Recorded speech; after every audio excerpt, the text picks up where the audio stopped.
अब हम क्लास 10 के एक्सरसाइज 9 के एग्जाम्पल नंबर 6 को करेंगे। कहा गया है कि the angle of depression of the top and the bottom of 8 metre tall building from the top of a multi storey building are 30 degree and 45 respectively. Find the height of the multi storeyed building and the distance between the two buildings. क्या बोला गया है कि एक बहुमंजिल भवन के शिखर से देखने पर 8 मीटर ऊंचे भवन के शिखर और तल के अवनमन कोण।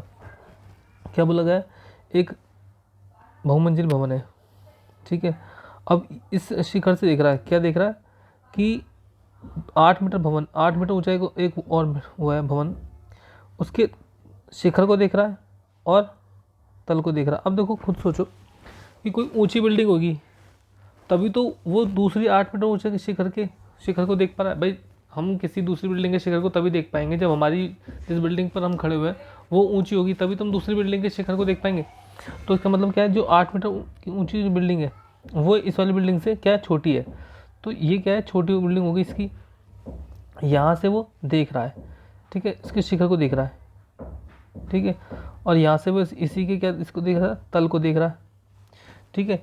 अब क्या बना है कि अवनमन कोण बना रहा है, यानी कि एंगल ऑफ डिप्रेशन बना रहा है। यहाँ लिखा होगा, देखो एंगल ऑफ डिप्रेशन, ठीक है। तो एंगल ऑफ डिप्रेशन बनाते हैं, ये पहले बनाएंगे हम इसको, यहाँ से एक लाइन डाल देंगे, ठीक है। ये बनेगा 30 डिग्री, क्योंकि उसने बोला पहला एंगल 30 डिग्री। तो इसी का जो है जेड कौन सा हुआ, ये वाला, यानी कि इसका एंगल अल्टरनेट एंगल कितना होगा, 30 डिग्री, यानी कि एक अंतकोण। अब यहाँ से इस पूरे का कितना बोला, 45, तो 45 डिग्री। तो 45 कौन सा होगा, ये नीचे वाला होगा, कौन सा, ये वाला, क्योंकि इसका एक अल्टरनेट एंगल ये वाला बन रहा है। तो ये कितना हुआ, 45 डिग्री हुआ, ठीक है। इस बिल्डिंग की ऊंचाई कितनी है, 8 मीटर, ठीक है। तो उसने बोला कि बहुमंजिल भवन की ऊंचाई और यानी कि इसकी हाइट निकालनी है और इनके दोनों के बीच की दूरी निकालनी है, ठीक है। तो पहले मैं नाम देता हूँ, ये हो गया ए, ये हो गया बी, ये हो गया सी, ये हो गया डी, ये हो गया ई, ठीक है। तो इतना तो मुझे पता है, इतना इतना पता है, ये यहाँ तक तो मुझे पता है कि यहाँ कितना है, ये हुआ है 8 मीटर है। मुझे पूरी निकालनी है ये और ये निकालनी है। देखो जब मैं इस वाले ट्रायंगल को देख, इस वाले ट्रायंगल के अंदर ये वाला ट्रायंगल था, ठीक है। अब मैं इस ट्रायंगल की बात करता हूँ, इस वाले की। तो इसमें कितने डिग्री का है, ये है 45 डिग्री का, कितने डिग्री का, 45 का, क्योंकि ये 45, ये 45, तो ये कितना हुआ, 90। इसी प्रकार से इस वाले ट्रायंगल में जब देखूंगा मैं, इस वाले ट्रायंगल के अंदर यानी कि ई बी ए के अंदर जब देखूंगा, मैं बता देता हूँ ज़रा, ई बी ए, ये 30 डिग्री बताया, तो ये कितना होगा, ये 60 होगा, ये 90 होगा। इसी प्रकार से 45 बोला था, ये इसका ए था, ये सी था, ये डी था, ये 45 का हुआ, तो ये भी 45 का होगा, क्योंकि तभी तो जो है 180 बनेगा। तीनों ट्रायंगल का, तीनों एंगल का टोटल 180 डिग्री होना चाहिए। तो ये 90 डिग्री होता है, ये 45 होता है, ये 45 होता है। इस वाले ट्रायंगल में ये 45 होगा और ये 45 होगा, ये 90 होगा, तभी तो जो है 180 बनेगा, ठीक है। ये तो बता दिया आपको भी 45 का है, ये होता हमेशा 90 का है, ठीक है। तो अब ये 45 है, तो ये कितने बचेगा, ये 45 का बचेगा, क्योंकि त्रिभुज के तीनों कोणों का एक फल कितना होता है, 180 डिग्री होता है। तो हम सवाल करते हैं, तो सबसे पहले हम इस वाले ट्रायंगल में देखते हैं, एंगल डी सी ए में, इन ट्रायंगल डी सी ए, ठीक है। तो मैं कहता हूँ जिसको निकालना है, इसको भी निकालना है, इसको भी निकालना है, इन दोनों को ले लेता हूँ मैं, ए सी अपॉन में डी सी, ए सी यहाँ से लेकर यहाँ तक और डी सी। तो ये क्या होगा, ये क्या है, पी है, और ये क्या है, बी है। तो P B, P upon B क्या होता है, 10 होता है, तो ये 10 हो गया, कितना, ये वाला जो एंगल दे रखा है कितना, 45, तो 45 डिग्री हो गया, ठीक है। और मैंने आपको बताया था कि जब 30 हो, 60 हो, 90 हो, तो ये कितना, 1 2 3 और सबसे बड़े रूट के अंदर। ऐसे जब 45 हो तो 45 45 और 90, क्योंकि एक 45 है तो दूसरा भी 45 होगा, और एक 90 तो होता ही है, एक 30 है तो दूसरा 60 का होना है। 45 के सामने एक होता है तो इसके भी सामने एक होगा, और इसके सामने 2, और जो सबसे बड़ी संख्या उसके ऊपर रूट होता है, ठीक है। अब ये हो गया, तो ए सी अपॉन में डी सी बनाया। तो ए सी देखो, ए सी तो ए सी है, डी सी डी सी है, हमारे पास कोई नंबर नहीं है फिलहाल, इसको हम ऐसे रखते हैं, ठीक है। अब देखो ये 45 डिग्री का है, 45 डिग्री के सामने कितना, 1, क्योंकि ए सी है, तो 45 के सामने कितना, 1, तो ये हो गया 1, ठीक है। ये भी 45 है, तो 45 के सामने कितना, डी सी यानी कि फिर कितना हुआ, 1, ठीक है। अगर हमारे पास यहाँ पे कोई वैल्यू दे रखी तो वैल्यू रख देते, इधर तो इस जगह तो वैल्यू आती, और इस तरफ क्या रहा है, इस तरफ एंगल के हिसाब से आ रहा है। ठीक है। अब मैं इसको क्रॉस इंटू करता हूँ तो ए सी बराबर कितना आया, डी सी आया। ठीक है। अब मैं देखता हूँ इस वाले में एंगल में, किस में, इस वाले में, इन ट्राइंगल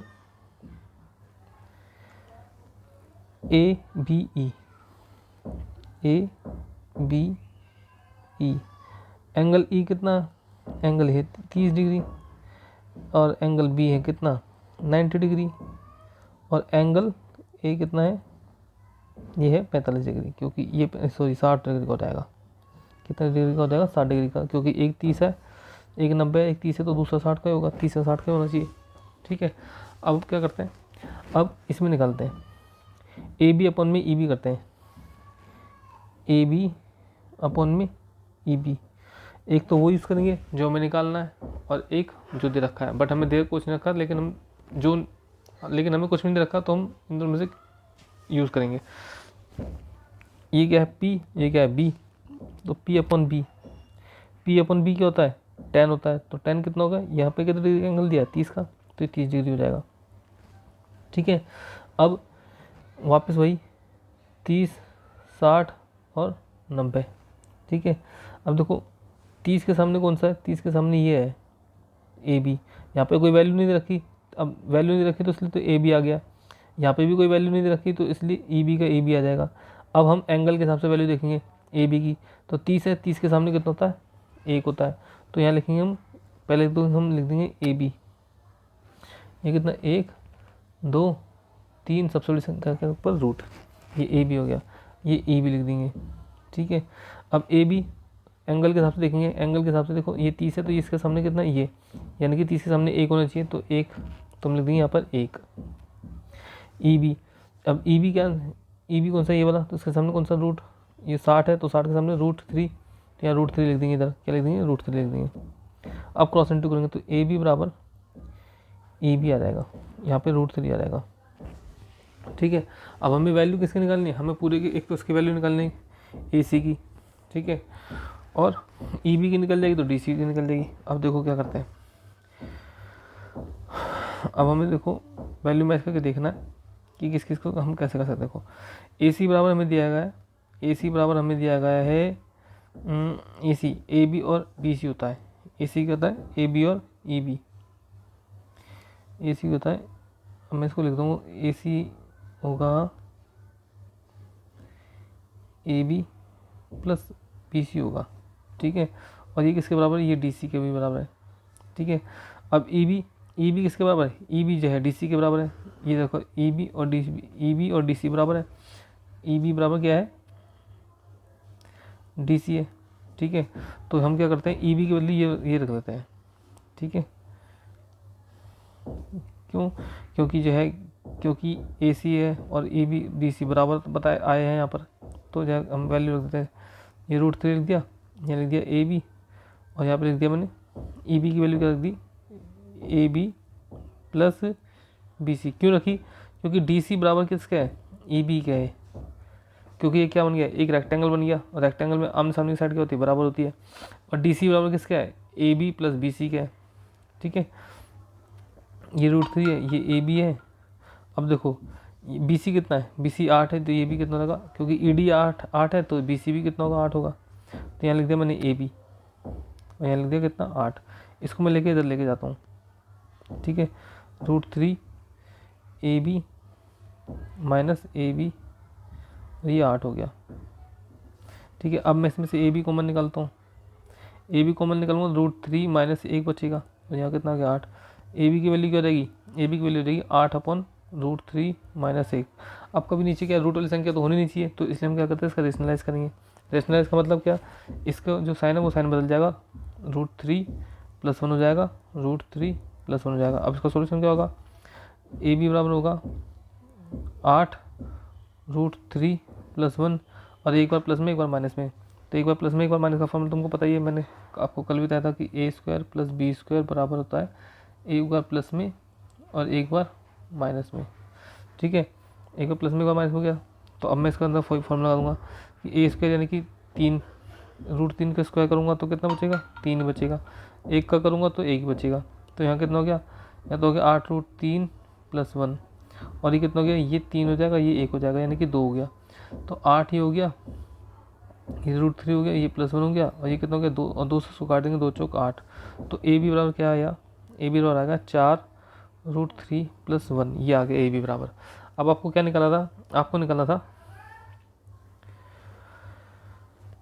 ए सी निकालना था, ठीक है। तो ए सी की वैल्यू क्या होगी, ए बी + बी सी होगा, ठीक है। तो ए सी की वैल्यू क्या होगी, ए सी की वैल्यू होगी A B + B C. A B आपका निकला 4√3 + 1, ठीक है। और बी सी कितना है, बी सी आपका 8 दे रखा है, और √3 की वैल्यू बोल रखी है, कुछ नहीं बोल रखा, ठीक है। तो अब इसको आप जो है 4 × 4, तो क्या हो जाएगा 4√3 प्लस ये 4 हो जाएगा, + 8 हो जाएगा, तो कितना हो जाएगा 4√3 और 8 12, कितना हो गया 12 हो गया, ठीक है। तो अब इसका अगर आप आंसर निकालोगे तो इसका जो आंसर बनेगा क्या बन सकता है, यहाँ से मैं कॉमन निकालूंगा इसमें से 4, तो 4 जब कॉमन निकाला √3 + 3, ये बन के आएगा, ठीक है। ये किसकी वैल्यू आई है, ये आपकी वैल्यू आई है, किसकी, ए सी की वैल्यू आई है। अब बोला था उसने कि भाई जो ए सी की वैल्यू है वो तो ठीक है, अब इसने बोला कि डी सी की वैल्यू भी निकालनी है, यानी कि इन दोनों के बीच की वैल्यू भी निकालनी है। अब इसने जो वैल्यू बताई थी कि जो ई बी है वो डी सी है, और ए सी बराबर क्या है, ए सी बराबर क्या है, डी सी है। तो यानी कि जो वैल्यू आई है ये भी ए सी के बराबर, वही डी सी की वैल्यू है। तो दोनों के बीच की दूरी कितनी होगी, दोनों के बीच की दूरी भी यही होगी, 4√3 + 3। आशा करता हूँ सवाल आपको समझ में आ गया। प्लीज़ चैनल को जरूर सब्सक्राइब कीजिए, वीडियो को जरूर लाइक कीजिए, और अपने दोस्तों के साथ जरूर शेयर कीजिए। धन्यवाद।